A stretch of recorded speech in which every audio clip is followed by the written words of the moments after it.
A photo allegedly taken in Nova Scotia shows a tall, thin teenage boy wearing glasses, a hoodie pulled over his head.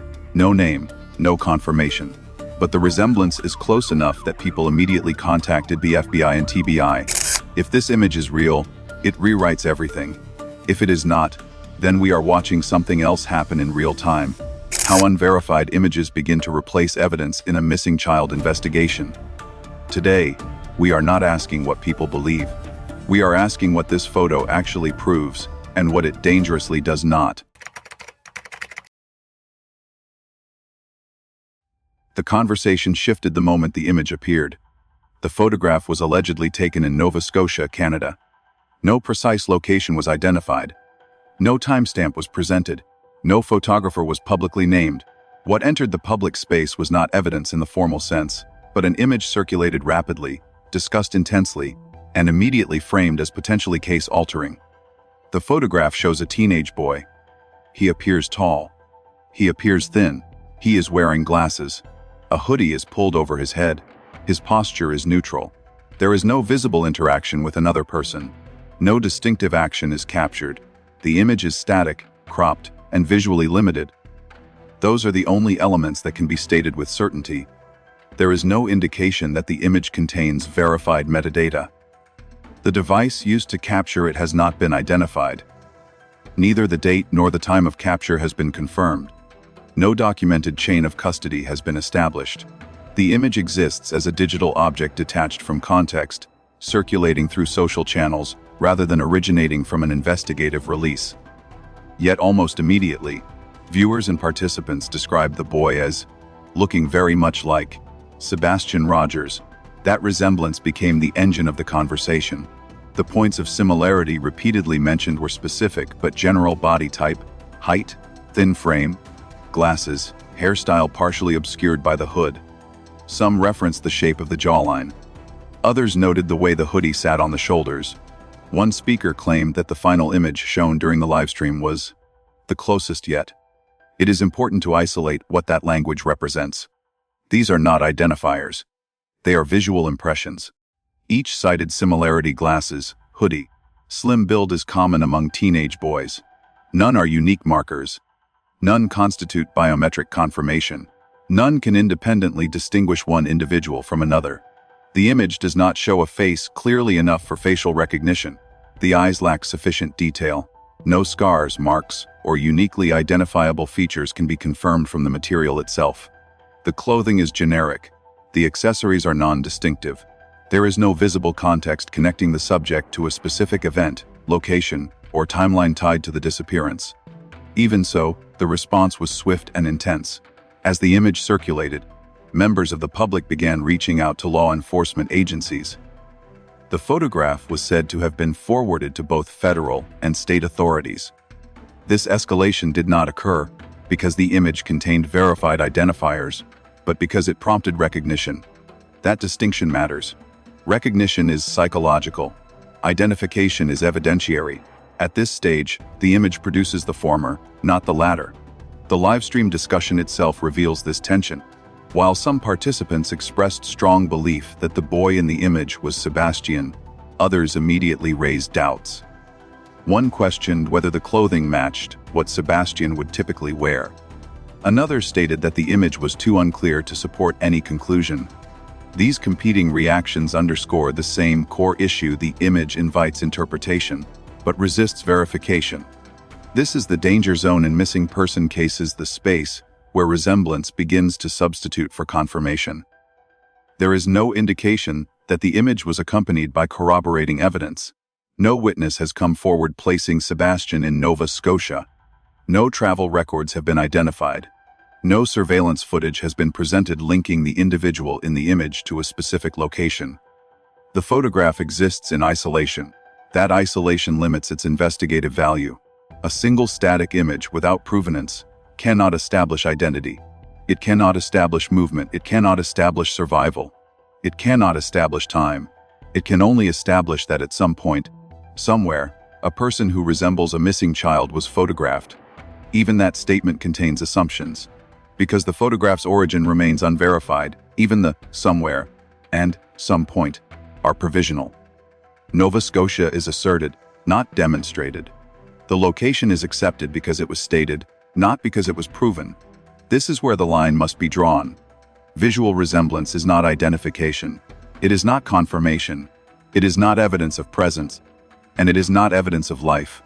Investigatively, resemblance functions as a trigger, not a conclusion.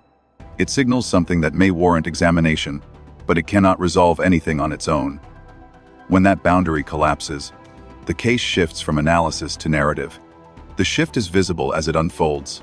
The discussion moves quickly from, "This looks like him," to, "What if he's alive?" and then to, "What if he's far away?" Each step is driven not by new data, but by emotional momentum generated by the image itself. That momentum feels productive. It feels hopeful. But hope is not an investigative tool. The photograph does not tell us who the boy is. It does not tell us how he arrived where he was photographed. It does not tell us whether he is connected to Sebastian at all. It does not even tell us when it was taken.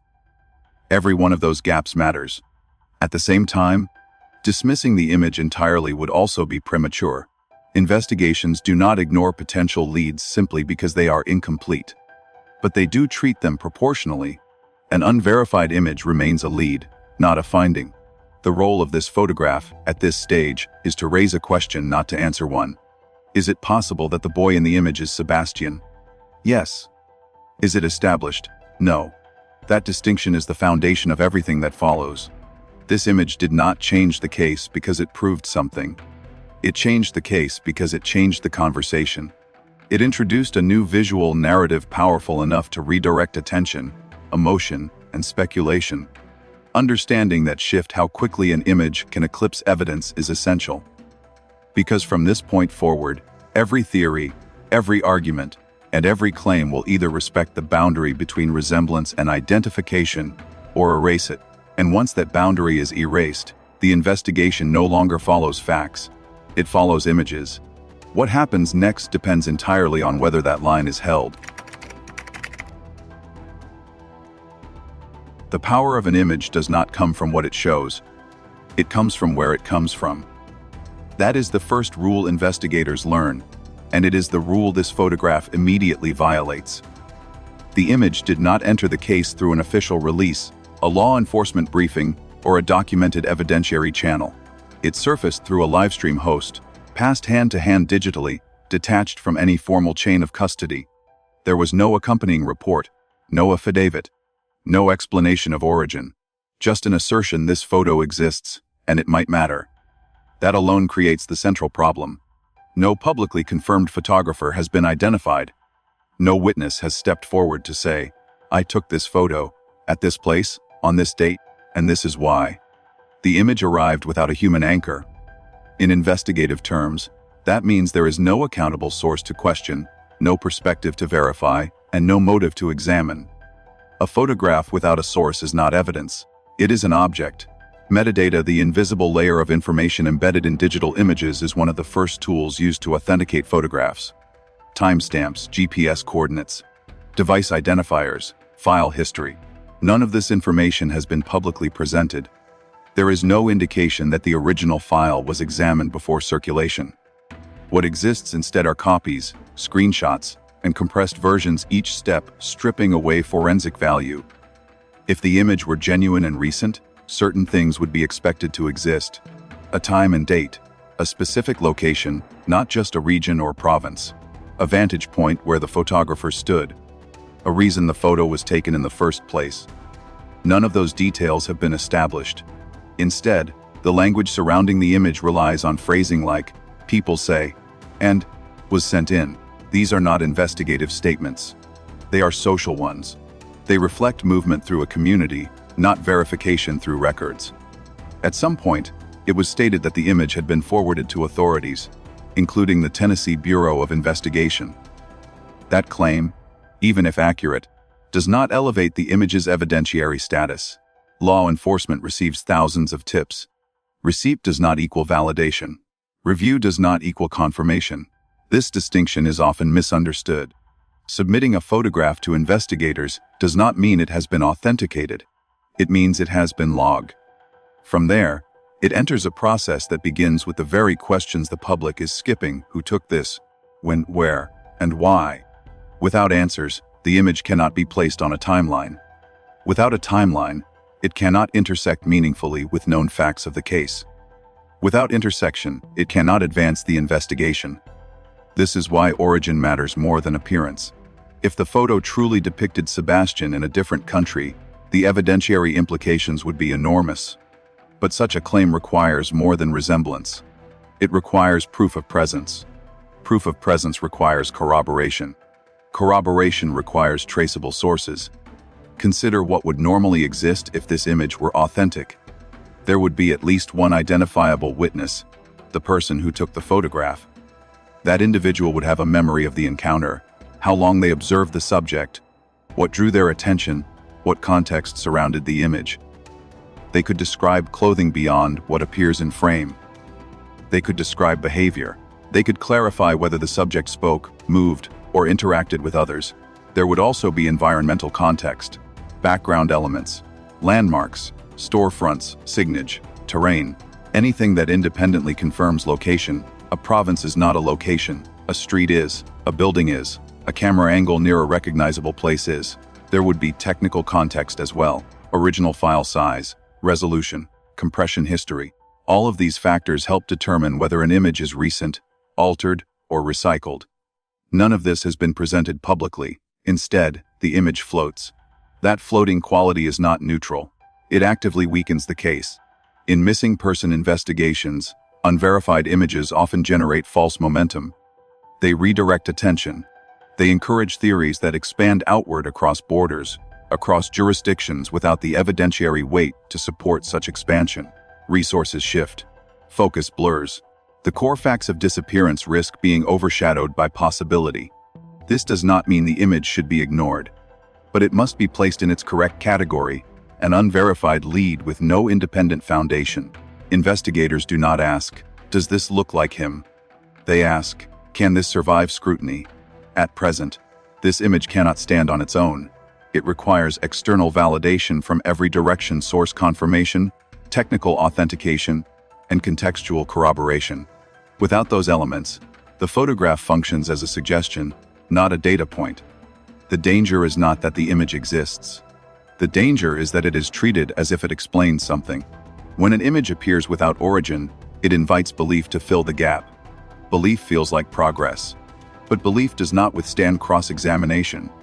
If this photograph truly represents a real sighting, the evidence to support that claim must exist somewhere outside the image itself. Until that evidence is produced, the photograph remains incomplete, and incomplete evidence does not resolve cases. It only reshapes narratives.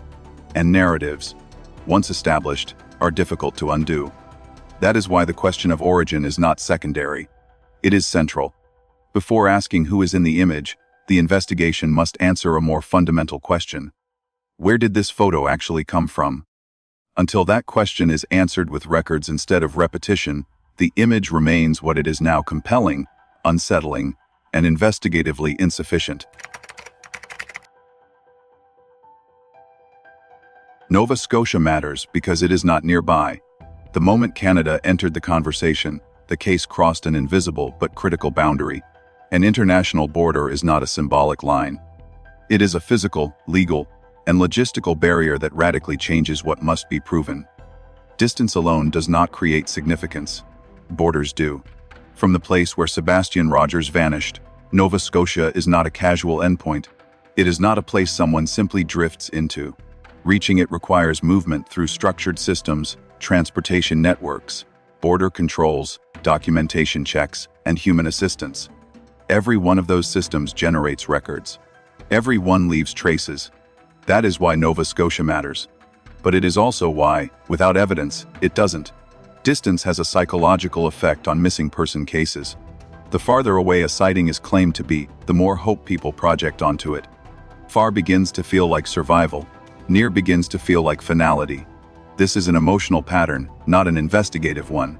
Investigations operate on infrastructure, not imagination. For Sebastian to be in Nova Scotia, a sequence of events would have had to occur. Not hypothetically, not vaguely, specifically. First, movement. A miner cannot traverse hundreds of miles without interacting with transportation systems. Whether by car, bus, train, plane, or a combination of these, each mode creates friction. Tickets, cameras, payment methods, schedules, witnesses. Vehicles do not move invisibly through space. People do not teleport across jurisdictions. If the movement occurred by ground, there would be border crossings. If by air, there would be flight records. If by private vehicle, there would still be tolls, cameras, gas purchases, or eyewitnesses. Distance magnifies exposure. The longer the journey, the more opportunities there are for detection. Second, documentation. Crossing into Canada is not optional documentation-wise. Even if someone were attempting to evade formal checkpoints, doing so would require knowledge, planning, and assistance. A miner cannot simply appear in another country without either identification or a deliberate attempt to bypass systems designed to prevent exactly that. No such documentation has been presented. No passport records. No travel authorizations. No indication that identity checks were circumvented. The absence of these elements is not a minor omission. It is the core of the problem. Third, support. A child does not survive long-distance displacement alone. Housing, food, money, and safety require adults. Even transient existence leaves footprints. Someone provides transportation. Someone provides shelter. Someone provides resources. This means one of two things must be true if Sebastian were actually in Nova Scotia. Either he traveled with help, or he was received by someone upon arrival. Both scenarios multiply the number of people involved, and people are the least reliable component of secrecy. They talk, they leave records, they create contradictions. No such network has been identified. This is where the logic tightens. Claims of distant sightings often collapse under logistical scrutiny because they ignore the infrastructure required to make distance possible. The narrative jumps from disappearance to faraway location without accounting for the systems in between. Nova Scotia, in this sense, becomes a symbol rather than a place. It represents far away. It represents outside the search zone. It represents maybe still alive. But symbols do not move bodies across borders. Systems do. Without evidence of those systems being engaged, transportation, documentation, assistance, the location becomes a hollow claim. A geographic label without operational substance. This does not mean the claim is false. It means it is unsupported. In investigations, unsupported claims are not weighted by how compelling they sound. They are weighted by how many independent data points converge to support them. At present, there are none. No border data, no travel data, no witness data, no financial data, just an image, disconnected from movement. The distance between Tennessee and Nova Scotia is not just miles. It is layers of bureaucracy, surveillance, and human interaction. Each layer increases the probability of detection. Each layer requires explanation.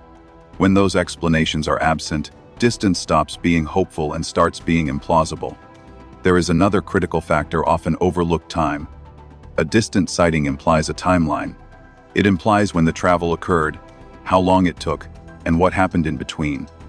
Without a timestamp on the image, even the direction of travel cannot be established. The photograph could predate the disappearance. It could postdate it by weeks or months. It could depict someone else entirely at an unrelated moment. Without time, distance loses meaning. This is why investigators resist being pulled toward faraway locations prematurely, not because they are unwilling to consider survival, but because survival requires structure. Structure leaves evidence. Hope does not. The idea that far equals possible is emotionally intuitive but investigatively empty. Cases are not solved by how far someone might be. They are solved by how they got there. Until there is proof of movement, Nova Scotia is just a word attached to an image. It matters because it raises the evidentiary bar. It doesn't matter because that bar has not been met. Understanding this distinction is essential. Otherwise, attention drifts toward geography instead of mechanics, toward maps instead of methods, toward destinations instead of pathways. The real question is not whether Sebastian could be in Nova Scotia. The real question is whether there is any evidence that could place him there, step by step, system by system, record by record. Until that evidence exists, distance should not be mistaken for possibility. It should be treated as what it currently is, an unsupported claim that feels significant only because it is far away. And in investigations, feelings are not findings. At some point, distance stopped being a question of geography and became a theory of scale. The discussion expanded beyond Canada and reached Alaska. Not because Alaska was supported by evidence, but because it represented the furthest imaginable outcome, the ultimate version of survival through distance. If someone could be that far away, then almost anything was possible. That is how the theory gained traction. But scale is not proof, and magnitude does not replace mechanics. In missing person cases, extreme distance theories often emerge when closer explanations feel unbearable. Alaska functions as a conceptual escape hatch. It implies isolation. It implies a place where records are sparse, populations are thin, and someone could start over unnoticed. The problem is that this perception does not match reality. Alaska is remote. It is not invisible. Reaching Alaska requires more infrastructure than reaching most places in the continental United States. Whether by road, sea, or air, the journey is long, regulated, and traceable. The systems involved are not informal. They are federal, commercial, and monitored. The theory attempts to bridge this gap by introducing a new mechanism, private transportation. The phrase that appears repeatedly in these discussions is some variation of, "they have money." The implication is clear. With sufficient resources, movement becomes untraceable. Records disappear. Oversight evaporates. Distance becomes irrelevant. That assumption is incorrect. Money changes comfort. It does not erase systems. Private planes do not exist outside regulation. They file flight plans. They use registered tail numbers. They communicate with air traffic control. They land at airports that log arrivals. They require fuel purchases, maintenance records, and licensed pilots. Even chartered flights leave paper trails. Even privately owned aircraft are embedded in oversight structures. The idea that a private plane can simply lift off, transport a minor across multiple jurisdictions, and land without leaving a single verifiable trace misunderstands how aviation works. If such a flight had occurred, there would be records. Not necessarily public, but existent. And existence matters because it means evidence could be produced. No such records have been presented. No flight logs. No aircraft identifiers. No departure or arrival documentation. No confirmed pilot statements. Without those, the theory collapses under its own weight. The same applies to private ground transport. Long-distance travel by vehicle creates exposure, not secrecy. Fuel stops, toll cameras, license plate readers, border checkpoints, surveillance along highways, witnesses at rest areas. Distance multiplies interaction points. The longer the journey, the less plausible invisibility becomes. This is where the Alaska theory reveals its core flaw. It relies on the assumption that complexity reduces traceability. In reality, complexity increases it. Each additional system adds another layer of record keeping. When investigators assess long-distance disappearance theories, they do not ask whether travel is theoretically possible. Almost anything is theoretically possible. They ask whether the systems required for that travel were engaged, and if so, where the records are. Here, there are none. No travel documentation, no witness confirmation, no logistical footprint. Instead, the theory relies on inference. If someone had resources, they could have done this. But could have is not evidence. It is narrative scaffolding. There is also the issue of scale relative to the subject. Sebastian Rogers is a minor. That matters. Minors cannot independently access most long-distance travel mechanisms. They require adults. Adults create accountability. Accountability creates exposure.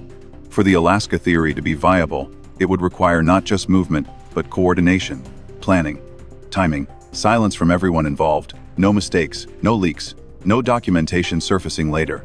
That is not how real-world concealment works. Large conspiracies are fragile. They fail because people talk, records surface, and inconsistencies emerge. The absence of any corroborating signal does not strengthen the theory. It weakens it. This is not about dismissing possibilities. It is about proportionality. The larger the claim, the heavier the burden of proof. A local sighting requires minimal corroboration. An international relocation requires more. A cross-continental disappearance via private aviation requires overwhelming evidence. Here, there is none. The Alaska theory does not collapse because it is extreme. It collapses because it is unsupported. It introduces extraordinary mechanisms without producing extraordinary proof. In investigative work, escalation must be justified by data. When escalation precedes data, the investigation drifts into speculation. That drift is dangerous because it redirects attention away from verifiable pathways and toward hypothetical ones. The private plane problem illustrates this perfectly. The mechanism is introduced not because there is evidence for it, but because it solves a narrative problem, how someone could get that far. Narrative solutions feel satisfying.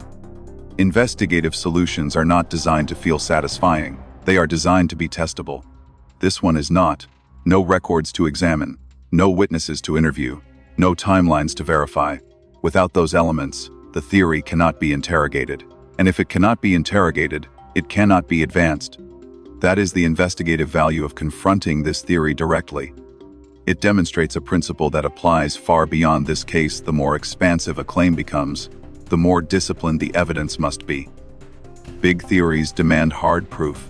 Until such proof exists, Alaska remains what it currently is, not a destination supported by evidence, but an idea fueled by distance, money myths, and the human tendency to equate far away with still possible. In investigations, possibility is cheap, proof is not. This is not the first time an image, like him, has appeared. Before Nova Scotia entered the discussion, there were other photographs, other locations, other moments when a tall, thin teenage boy triggered recognition. Each time, the reaction followed the same arc. Resemblance sparked attention, attention fueled belief, belief began to substitute for proof. This repetition matters. Patterns do not become reliable simply because they repeat. In fact, repetition without confirmation often signals a cognitive error rather than a discovery. Investigatively, recurring look-alike sightings are a warning sign not of presence, but of perception. The human brain is exceptionally good at pattern matching. It is also dangerously bad at knowing when to stop. Once a specific image of a missing person is fixed in the public mind, the threshold for recognition drops. Features that were once neutral become identifiers. Glasses are no longer glasses. They are his glasses. A hoodie is no longer a hoodie. It is his hoodie. A slim build is no longer common. It is his body type. This is how similarity quietly transforms into certainty. In missing person cases, this phenomenon is well documented. The longer a case remains unresolved, the more likely the public is to see the missing individual everywhere. Each new photograph feels closer than the last. Each new sighting feels more convincing, not because it is better, but because it fits an expectation that has already been formed. The danger lies in what comes next. Once a look-alike is treated as evidence, the investigation begins to orbit the image instead of the facts. Questions shift from, "Is this him?" to, "How did he get there?" That shift is subtle, but it is decisive. It marks the moment when assumption replaces verification. The hoodie-glasses body type combination is especially hazardous. These are not rare features. They are widespread, seasonal, and culturally ubiquitous. Hoodies obscure faces. Glasses alter perceived facial structure. Slim builds are common among adolescents. Together, they create a silhouette that is both familiar and ambiguous. Ambiguity is fertile ground for projection. A hood removes hairline context. Glasses redirect attention away from eye shape. Loose clothing conceals posture and gait. What remains is a generalized outline, precisely the kind of visual input the brain fills in automatically. This is not a failure of intelligence. It is a function of human cognition. The mind prefers coherence over uncertainty. Faced with an unresolved disappearance, it seeks closure. A look-alike offers temporary relief from ambiguity. It feels like movement. It feels like progress. But investigative progress does not feel like recognition. It feels like friction. Real evidence resists easy interpretation. It introduces complications. It creates new questions instead of answering old ones. Look-alikes do the opposite. They simplify. They comfort. They align neatly with what people want to be true. This is why they are so dangerous. In this case, each successive image described as very similar reinforces the last, not because the images are connected, but because the expectation is. The pattern becomes self-sustaining. People are primed to see him, so they do. The problem is not that people care. The problem is that caring distorts thresholds. Investigators are trained to separate resemblance from identification. The public is not. And once images begin circulating without that separation, the boundary erodes quickly. False hope is not benign. It has consequences. It redirects attention away from verifiable timelines and toward speculative geography. It pressures investigators to respond to noise. It creates emotional investment in unconfirmed outcomes, making later correction harder. When a look-alike is ruled out, the disappointment feels like loss all over again. False direction compounds the damage. Each time an image is treated as evidence without verification, it pulls the case off course. Resources shift. Focus fragments. The core questions what happened where and when becomes secondary to chasing resemblance. This does not advance understanding. It dilutes it. The repetition of look-alike sightings should not be read as momentum. It should be read as signal contamination. The more unverified images enter the conversation, the harder it becomes to distinguish real leads from visual echoes. This is where discipline matters. A photograph that resembles Sebastian Rogers is not evidence of Sebastian. It is evidence of resemblance. Those are not interchangeable categories. Investigatively, resemblance is a starting point only if it can be anchored to independent verification. Without that anchor, it remains a cognitive artifact. The distinction may seem technical, but it is foundational. Entire cases have been derailed by failing to maintain it. When lookalikes become evidence, the investigation stops asking whether the image is real and starts building narratives around it. That is how cases drift from analysis into mythology. The purpose of identifying this pattern is not to dismiss public concern. It is to protect the investigation from being overwhelmed by it. Every image must earn its relevance. Not through likeness, but through linkage, time, place, source context. Without those elements, similarity is noise. The warning here is not subtle, it is structural. If the case continues to absorb unverified lookalikes, it risks losing its center of gravity. The facts that can be tested will be buried beneath images that cannot. And once that happens, the investigation is no longer guided by evidence, but by expectation. False hope feels humane. False direction is not. Recognizing the difference is not pessimism, it is discipline. This pattern is not unique. Across missing person investigations, especially those involving children or adolescents, a recurring phenomenon appears with remarkable consistency. Multiple sightings spread across multiple locations, followed by zero confirmations. The pattern is familiar. A case stalls. Public attention intensifies. Images begin to circulate. Someone looks similar. A sighting is reported. Then another. Then another, often farther away than the last. Each sighting feels like progress. None of them are. What emerges is not a trail, but a scatter. In these cases, look-alike sightings tend to cluster geographically at first, then expand outward. A teenager, matching the description, is reported in one town. When that lead collapses, the next appears in another state. As time passes, sightings move farther away, not because movement has been demonstrated, but because distance preserves hope. The farther the sighting, the harder it is to disprove quickly. This escalation is not driven by evidence. It is driven by emotional economy. Nearby explanations are tested and exhausted. Distant ones feel open-ended. They delay closure. But the investigative outcome is nearly always the same. No identity confirmation. No verified movement. No corroborating records. The sightings dissolve one by one, leaving behind only time lost. What these cases reveal is a structural weakness. Lookalikes consume investigative bandwidth without producing resolution. Each report must be logged. Each location must be evaluated. Each claim requires time, coordination, and personnel. None of this work is optional. Even when the likelihood of confirmation is low, resources are finite. When attention shifts toward repeated lookalikes, resources shift with it. Analysts are diverted.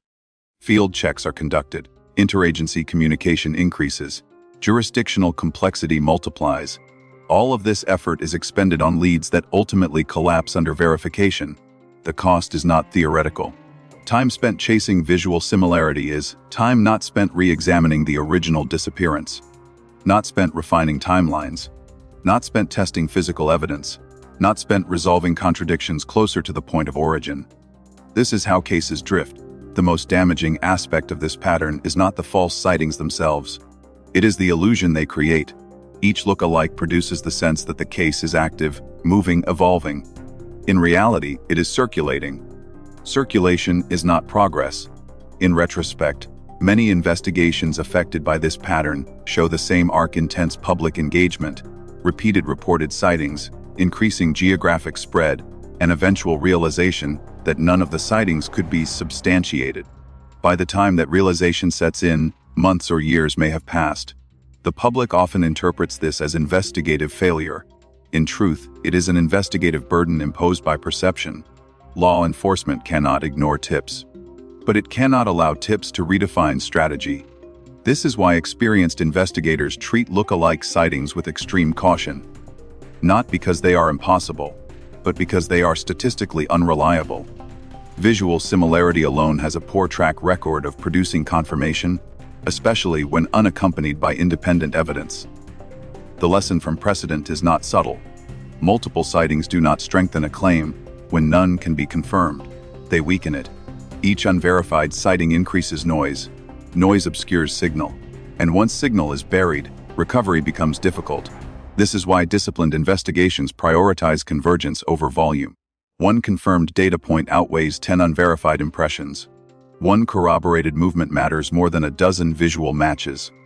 The strategic failure occurs when the investigation begins to follow similarity instead of structure. Structure asks, what systems were engaged? Similarity asks, does this feel right? Only one of those questions leads anywhere. Understanding this precedent reframes the current moment. The appearance of yet another image that looks like him is not unprecedented. It is part of a known pattern, one that historically consumes attention without delivering answers. Recognizing that pattern does not dismiss the image. It contextualizes it. It warns against mistaking repetition for validation. It reminds us that familiarity is not evidence.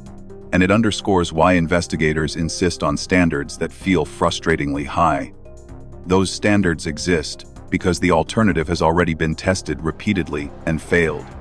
The purpose of this analysis is not to predict the outcome of this case. It is to prevent a known failure mode from repeating itself. When look-alikes become the focus, investigations slow down rather than speed up. When they dominate the narrative, the case drifts away from what can be proven. Precedent is not prophecy, but it is instruction. And the instruction here is clear: similarity, no matter how compelling, is not a strategy. The most important function of evidence is not what it suggests. It is what it can withstand. This image has been treated as a turning point, but its true investigative value lies in defining its limits.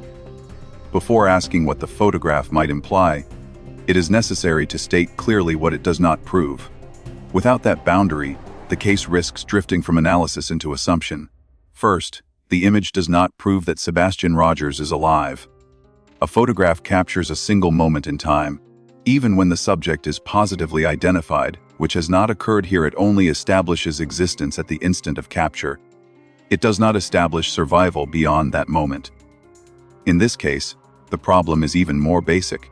The individual in the image has not been identified. The time the photo was taken has not been confirmed. The location has not been independently verified. Without identification, without time, and without context, the image cannot be used to infer life status. It cannot establish continuity. It cannot rule out harm before or after the image was captured. Any statement that equates the photograph with survival skips multiple evidentiary steps that have not been satisfied. Second, the image does not prove that Sebastian left the state. Geography is not inferred from appearance. It is established through records, witnesses, and systems. A claim that places a missing child across state or national lines must be supported by evidence of movement travel logs, border interactions, surveillance footage, financial transactions, or credible eyewitness accounts. None of these accompany the image. An asserted location, standing alone, is not proof of presence. A photograph without verified origin does not place anyone anywhere. Until movement is demonstrated, the idea of departure remains speculative. Third, the image does not prove that Sebastian left voluntarily. Voluntary departure is a conclusion that requires affirmative evidence of intent. It requires communication, planning, or behavior consistent with self-directed travel. In missing child cases, investigators look for messages, searches, packed belongings, financial access, or preparatory actions. None of these are established here. A photograph showing a teenager in a hoodie does not demonstrate choice. It does not demonstrate agency. It does not demonstrate motive. The image contains no information about consent, coercion, or circumstance. Interpreting it as evidence of voluntary action imposes a narrative that is not supported by data. These three assumptions, alive, departed, voluntary, form a chain. Each depends on the one before it. If the first link fails, the chain collapses. Here, all three fail independently. Understanding why requires comparing the image to the standards typically required in missing child investigations. In cases where photographs materially advance an investigation, they are rarely isolated. They are accompanied by corroboration. A timestamp aligns with a known timeline. A location is confirmed by multiple sources. A witness can explain why the image was taken and what happened before and after. The subject's identity can be independently verified. Those standards exist because images are inherently ambiguous. Lighting alters appearance. Clothing conceals features. Perspective distorts proportions. Without controls, visual interpretation becomes unreliable. That is why investigators do not treat resemblance as identification. They require convergence. Convergence means multiple independent indicators pointing to the same conclusion. A photo aligns with a witness statement. The witness statement aligns with travel data. The travel data aligns with surveillance. The surveillance aligns with a timeline. Each element reinforces the others. Here, there is no convergence. There is a single visual input and a series of emotional reactions to it. Emotional reactions are understandable. They are not evidentiary. This is the point where many cases go wrong. The absence of answers creates pressure. Pressure invites shortcuts. An image that feels promising becomes a stand-in for confirmation. Questions turn into conclusions before they are tested. The photograph does not meet the threshold to support any of the conclusions being drawn from it. Treating it as if it does creates false certainty. False certainty is more damaging than uncertainty because it resists correction. In investigative terms, this is the danger of premature narrative closure. Once a story takes hold, he's alive. He left. He chose to go. New information is filtered through that lens. Contradictions are minimized. Alternative explanations are dismissed. The investigation narrows not because evidence demands it, but because belief prefers it. Blocking that process is not pessimism. It is discipline. The role of analysis here is not to extinguish hope, but to separate hope from proof. Hope does not require standards. Proof does. What the photo does not prove must be stated plainly, repeatedly, and without qualification. It does not establish life. It does not establish movement. It does not establish intent. Until those facts are demonstrated through corroborated evidence, they remain unproven. This distinction protects the investigation. It keeps focus on what can actually be verified. It prevents the case from being steered by emotion rather than data. In missing child cases, the cost of emotional reasoning is not abstract. It diverts resources. It delays clarity. It can lock families and communities into cycles of expectation and disappointment. The photograph, as it exists now, is a question. It is not an answer. And questions are only useful if they are asked carefully. The investigative value of this moment lies in restraint. In refusing to allow an image, however compelling, to exceed what it can actually support. In holding conclusions back until the evidence can carry them. That restraint is not indifference. It is responsibility. Because when evidence is stretched beyond its limits, it does not bring the truth closer. It pushes it further away.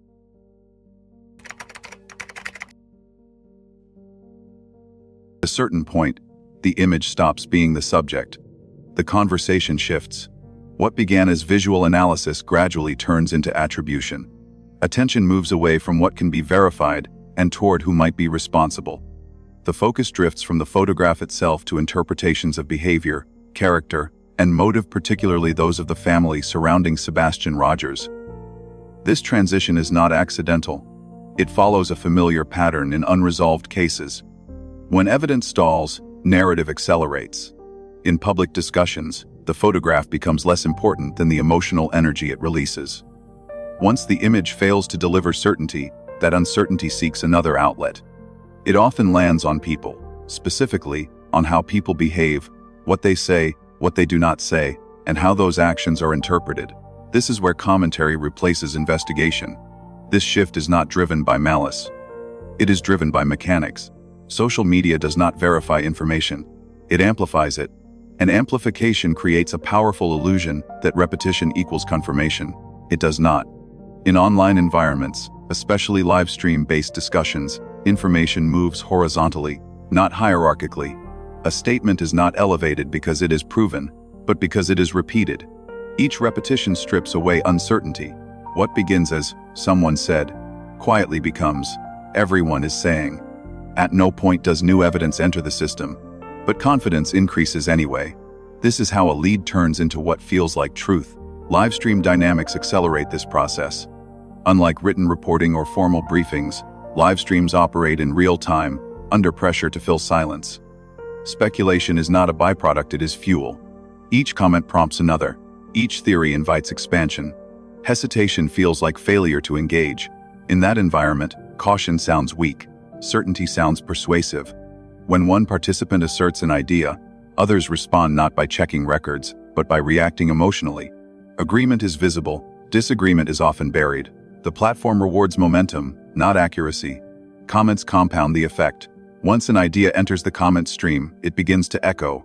Users quote each other, paraphrase each other, reinforce language. The original uncertainty disappears, replaced by shorthand. People are saying, becomes, it's been confirmed, even when nothing has been confirmed at all. This is not collective investigation. It is collective reinforcement. The most dangerous moment is when volume is mistaken for validation. Everyone is saying it, feels like knowledge. In reality, it often means the opposite, that no one is checking. Institutional investigations do not work this way. Law enforcement does not elevate information because it circulates widely. It elevates information because it survives challenge. A tip is tested, not repeated. A lead is interrogated, not echoed. Silence often means evaluation, not dismissal. Crowd investigation and institutional investigation operate on fundamentally different logics. Crowd investigation is narrative-driven. It seeks coherence quickly. It prioritizes plausibility over proof. It fills gaps with interpretation because gaps feel intolerable. Institutional investigation is friction-driven. It resists closure. It delays conclusion until systems align. It tolerates uncertainty because uncertainty is safer than error. Social media collapses that distinction. In online spaces, the slow pace of verification is perceived as inaction. The absence of updates is interpreted as concealment. The lack of confirmation becomes suspicious in itself. This creates pressure not just on investigators, but on the narrative itself. To relieve that pressure, repetition steps in. The image is reposted. The theory is restated. The implication hardens. Over time, the statement no longer needs justification. It has been said enough times that it feels established. This is truth by repeat. It is not intentional misinformation. It is structural distortion. The more emotionally charged the case, the faster this distortion occurs. Missing child cases are especially vulnerable because the moral weight is heavy and the stakes feel absolute. The desire for resolution overrides patience. In that environment, restraint is misread as indifference, but restraint is the core of investigation. What social media cannot do is pause itself. It cannot wait for records. It cannot withhold judgment. Its architecture rewards immediacy, not accuracy. That does not make it useless, but it makes it dangerous when its output is mistaken for evidence. This is why the narrative begins to outrun the facts. Once repetition has done its work, correction becomes difficult. Introducing uncertainty feels like disruption. Questioning the narrative feels like betrayal. The case no longer belongs to evidence. It belongs to the story. And stories resist revision. Recognizing this mechanism does not invalidate public concern. It contextualizes it. It explains why belief can grow even as evidence does not. It explains why confidence can rise in the absence of data.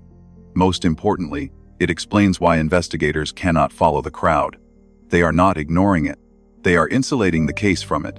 Because the moment repetition replaces verification, investigation stops being about truth and starts being about consensus. And consensus, no matter how loud, is not proof. Behavioral commentary is not forensic evidence. It is observation filtered through expectation.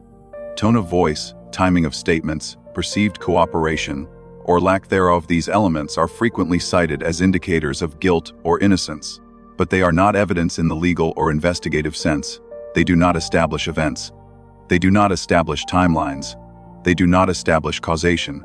They establish interpretation. Forensic evidence, by contrast, is anchored to physical reality. It can be tested, challenged, replicated, and falsified. It exists independently of opinion. Behavioral impressions do not. They fluctuate depending on who is observing, when, and with what emotional investment. The danger arises when these two categories are conflated. As the discussion moves away from the photograph, emotional statements about family behavior begin to take its place. Actions are framed as suspicious. Absences are framed as intent. Normal human responses to stress are reinterpreted as signals. The lack of public-facing behavior becomes as meaningful as behavior itself. This is not investigation. It is narrative construction. Narratives are powerful because they organize uncertainty into coherence. They offer explanations where evidence cannot yet provide them. They answer the question, why, when what, remains unresolved. But narratives are not neutral. They are shaped by cultural expectations, personal bias, and emotional needs. In missing child cases, the pressure to explain is immense. Silence feels unbearable. Ambiguity feels intolerable. Any story feels better than none. This is how communities begin to fill the gaps. When facts are missing, assumptions step in. When evidence is incomplete, interpretation expands. Over time, the narrative grows more detailed even as the evidentiary base remains unchanged. The story becomes richer. The proof does not. This creates an illusion of progress. The shift from image analysis to motive speculation often happens quickly. One moment, the question is whether the photograph is authentic. The next, it is what certain people must have wanted or intended. That leap is rarely acknowledged as a leap. It is treated as a natural continuation. It is not. Motive cannot be inferred from absence of proof. Intent cannot be deduced from discomfort. Guilt cannot be derived from emotional inconsistency. These are narrative shortcuts, not investigative conclusions. The problem is not that people discuss behavior. The problem is when behavioral discussion is elevated to evidentiary status. Once that happens, the investigation becomes vulnerable to confirmation bias. Every action is reinterpreted to fit the emerging story. Contradictions are explained away. Neutral facts are reframed. The photograph, which once demanded restraint, becomes irrelevant. The narrative no longer needs it. This is the moment when investigation loses control of the case. Public narratives thrive in spaces where official answers are absent. They grow faster than facts because they are not constrained by verification. They can adapt instantly to new emotional inputs. They are persuasive because they feel intuitive. But intuition is not a method. In forensic work, conclusions must survive adversarial scrutiny. They must hold up when challenged by opposing interpretations. Narratives built on behavioral impressions rarely survive that test. This distinction matters because once a narrative takes hold, it shapes perception. It influences which leads feel credible. It affects which possibilities are explored and which are dismissed. It can even impact witness memory and testimony. Narrative comfort becomes a substitute for investigative rigor. The comfort comes from resolution, not accuracy. A story that explains everything feels complete. A reality that remains uncertain feels unfinished. Humans prefer completion, even if it is wrong. This is why narrative comfort is dangerous. It closes questions prematurely. It discourages alternative explanations. It creates social pressure to conform to a shared interpretation. Those who resist the narrative are seen as obstructive rather than cautious. In the context of this case, the shift toward motive speculation does not bring clarity. It displaces it. It moves the focus away from what can be proven and toward what can be argued. Arguments are endless. Evidence is finite. Investigative truth is slow. It is often unsatisfying. It requires accepting that some questions remain unanswered longer than anyone wants. Narrative truth is fast. It resolves tension quickly, even if incorrectly. The distinction between the two is not philosophical. It is practical. Cases solved through narrative rarely withstand later review. Cases solved through evidence do. The role of disciplined analysis at this stage is not to silence discussion, but but to re-anchor it, to insist that claims be proportional to proof, to prevent emotional reasoning from hardening into assumed fact. This does not mean behavior is irrelevant. It means behavior must be contextualized, corroborated, and secondary to physical evidence. Without that hierarchy, the investigation becomes reactive rather than methodical. The image that began this conversation did not provide answers. The danger is that narratives rush in to supply them anyway. Recognizing that danger is itself an investigative act, because once narrative replaces investigation, the case no longer moves toward truth. It moves toward closure, and closure achieved without evidence is not resolution. It is misdirection. The task now is not to choose the most compelling story, but to resist stories altogether until the evidence demands one. That resistance is uncomfortable. It is also essential, because narrative comfort may feel like progress, but investigative truth does not answer to comfort at all.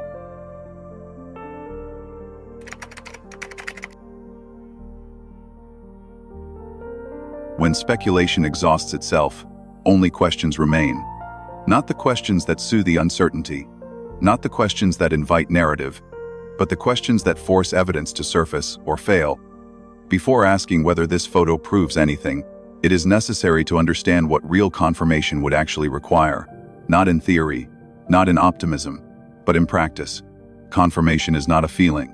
It is not a moment when something clicks. It is a process in which independent elements converge without being forced. Each step stands on its own. Together, they form a chain strong enough to carry weight. If this image were to be confirmed in a meaningful investigative sense, the path would not be dramatic. It would be procedural. It would begin with the image itself. Not the version circulating publicly, but the original file. The unaltered source, the first-generation image captured by the device. That file would contain metadata data that does not care what anyone believes. Date, time, device model, possibly location, possibly orientation. These elements would establish whether the image belongs anywhere near the known timeline of the disappearance. Without that, nothing follows. If the metadata aligned, the next step would not be speculation. It would be a person. The photographer. Someone pressed the shutter. That person would be identified, interviewed, and placed in space and time. Not abstractly, but concretely. Where were they standing? Why did they take the photo? What drew their attention? How long did they observe the subject? Did anything happen before or after the image was captured? This witness would not be evaluated on belief, but on consistency. Their account would be checked against records, phone data, travel history, location services. Not to accuse, but to verify. Only if that witness held would the image move forward. Then the environment would speak. A legitimate sighting does not exist in isolation. Surrounding cameras would be examined not because they are guaranteed to show the subject, but because their absence or presence creates boundaries. Traffic cameras, store cameras, public surveillance. Each one narrows the field. Either movement appears, or it does not. Both outcomes matter. If a secondary camera captured the same individual moving through the area, the image would no longer be alone. It would be corroborated, not confirmed but supported. From there, movement would have to be traced, not imagined, but documented. Transportation leaves records. Vehicles leave patterns. People interact with systems. If someone moved from one place to another, evidence of that movement would exist somewhere: ticketing systems, border interactions, financial transactions, or third-party observation. This does not require every record to be public. It requires that records exist at all. At each stage, the burden increases. Metadata alone does not confirm identity. A witness alone does not confirm movement. Cameras alone do not confirm intent. Confirmation emerges only when these elements align independently, without narrative pressure forcing them into place. This is why confirmation is rare. It is not because truth hides. It is because standards are high. In most cases where a sighting is ultimately confirmed, the public never sees the early steps. By the time confirmation is announced, the work is already done.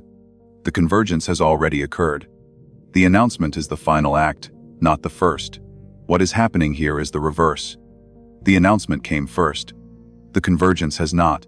Understanding this matters because it recalibrates expectation. It explains why investigators do not react publicly to every image. It explains why silence is not dismissal. It explains why nothing happening often means something is being tested quietly and failing to hold.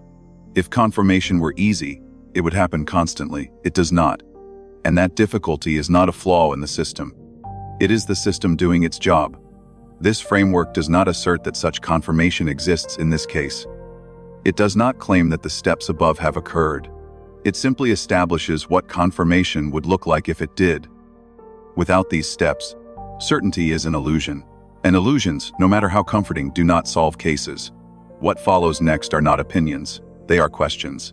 Questions designed not to satisfy curiosity, but to force reality to respond. At this stage, the case does not need more theories. It needs discipline. It needs a return to fundamentals. Everything that matters now can be reduced to a short list of inquiries. Each one is measurable. Each one is testable. Each one either produces data or exposes absence. The first question is technical, and it is non-negotiable. Where is the original file? Not a screenshot, not a forwarded copy, not a compressed image passed through multiple devices. The original file carries information that no description can replace. If the image is genuine, the metadata exists somewhere. It records when the photo was taken, what device captured it, and potentially where. Without original metadata, time collapses. The image floats outside chronology. It cannot be placed before or after any known event. It cannot intersect with a timeline, and without a timeline, no investigation can advance. If the original file cannot be produced, that failure itself becomes evidence not of guilt, but of limitation. The second question follows immediately. Who took the photograph? An image without a photographer is an orphaned artifact. Someone pressed the shutter. Someone was present. Someone had a reason, however ordinary, to capture that moment. That person has memory. Memory is context. Context is evidence. A named photographer can be interviewed. Their movements can be traced. Their account can be tested against records and locations. An unnamed photographer cannot be questioned at all. Anonymous sourcing may protect privacy, but it also eliminates verification. If the image is real, a real person exists behind it. Identifying that person is not optional. It is foundational. The third question is spatial. What cameras exist around the alleged location? Modern environments are saturated with surveillance. Public streets, private businesses, traffic corridors, transit hubs all generate footage. If the image was taken in a populated area, the absence of corroborating camera data is notable. This does not require certainty about the exact spot. It requires a reasonable perimeter. Cameras either captured related movement, or they did not. Both outcomes are informative. If no footage exists, investigators must ask why. If footage exists but shows nothing relevant, that also narrows possibilities. What cannot happen is skipping the question entirely. The fourth question is jurisdictional. Is there any evidence of border crossing? International movement is not inferred. It is documented. Borders are designed to record entry and exit. Even when systems are imperfect, they generate data: passenger manifests, passport scans, vehicle logs, customs interactions. If the claim places Sebastian Rogers outside the country, evidence of that transition must exist somewhere. It may be indirect, it may be delayed, but it cannot be imaginary. No evidence does not mean no crossing, but repeated absence across systems raises the threshold of plausibility. At some point, lack of corroboration becomes a signal rather than a gap. The fifth question addresses the infrastructure beneath every theory. Why is there no logistical footprint? Movement leaves traces. Long-distance movement leaves many. Transportation requires access. Access requires resources. Resources require transactions. Transactions generate records. If someone traveled far, there should be signs, fuel purchases, tickets, rides, shelters, encounters, assistance. Silence across all of these domains is not neutral.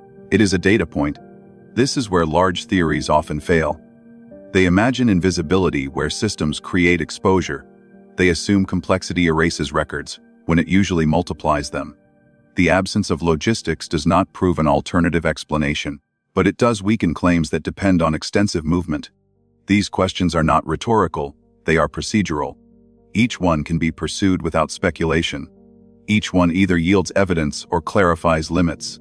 Together, they form a checklist that keeps the investigation grounded. Notice what is not on the list. There is no question about resemblance, no question about intent inferred from silence, no question about emotional interpretation. Those elements may influence public perception, but they do not advance proof. This is the point where cases either stabilize or fragment. Stabilization occurs when inquiry tightens. Fragmentation occurs when unanswered questions are replaced with stories. The temptation to resolve uncertainty is powerful.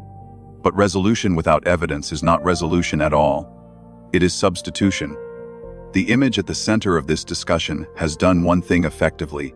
It has revealed how quickly focus can drift, how easily attention moves from verifiable mechanics to imagined outcomes, how rapidly hope fills the space where data should be. Recentering the case means accepting that some answers are not yet available and refusing to invent them. The only questions that matter now are the ones that can be answered by records, not reactions, by documentation, not debate, by systems, not sentiment. If those questions produce evidence, the investigation advances. If they do not, the limits of the image become clear. Both outcomes are valuable. Because clarity does not always come from discovery. Sometimes it comes from recognizing what does not exist. That recognition is not defeat. It is orientation. And orientation is what prevents cases from drifting indefinitely away from facts, away from accountability, and away from the ground truth beneath the noise. If this photo is real, it demands evidence strong enough to survive scrutiny. If it is not, then it reveals something else entirely: how easily a case can drift away from the ground truth, and how quickly hope can become a substitute for proof.